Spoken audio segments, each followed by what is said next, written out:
All right, welcome to the deep dive. Today, we're tackling a really monumental text. I mean, this is the absolute gold standard for inner work, and we want to unpack why it's seen as the definitive roadmap. We're getting into the Mahāsatipaṭṭhāna Sutta, the great discourse on the foundations of mindfulness. From the Digha Nikaya, right? DN 22. That's the one. And our goal here is to treat it less like, some ancient scripture and more like a user manual, a practical guide for cultivating sapa or mindfulness. Okay, so a key detail from the start is where the Buddha delivered this. Exactly. It was in the Kuru country, a place called Kammasatama. And that little detail, it really matters. Why?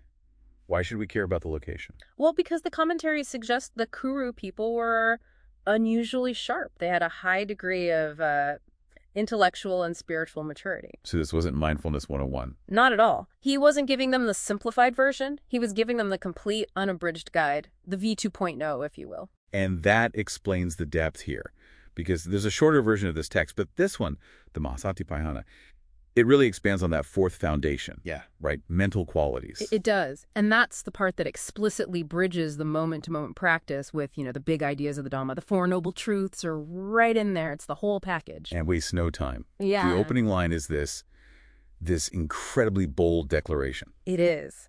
That mindfulness is the ekayana magga. The direct path. The direct path, or the one-way path. For purifying beings and realizing nibbana. I mean, the stakes are set right from the first sentence. High stakes, for sure. So this direct path is built on applying attention across four domains, Satipatthhanas. Right. And it starts with the most tangible one, the body, kayanupassana. So that's your breath, your posture. Postures, even the anatomical parts of the body, very grounded, very objective. Then you move inward to feelings, yeah. Simply observing if a sensation is pleasant, unpleasant, or just neutral.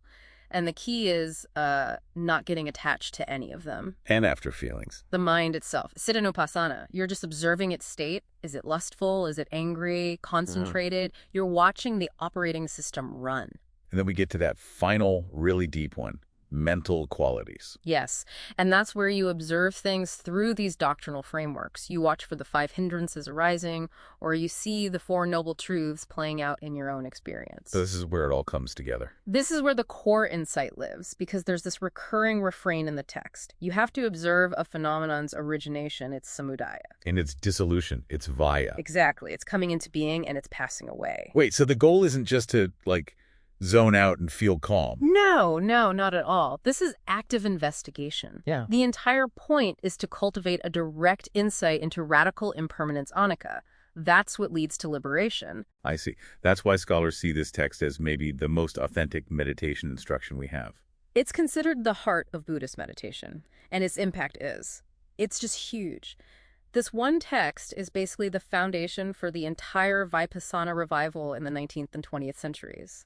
The movement that brought all of this to the modern world. Look at the New Burmese method, for example, the practice of observing the rising and falling of the abdomen. Yeah. That comes directly from this text, from the body contemplation section. They just distilled this massive guide down to one simple, reliable anchor point. It shows you how indispensable it still is. So, this is why you should care.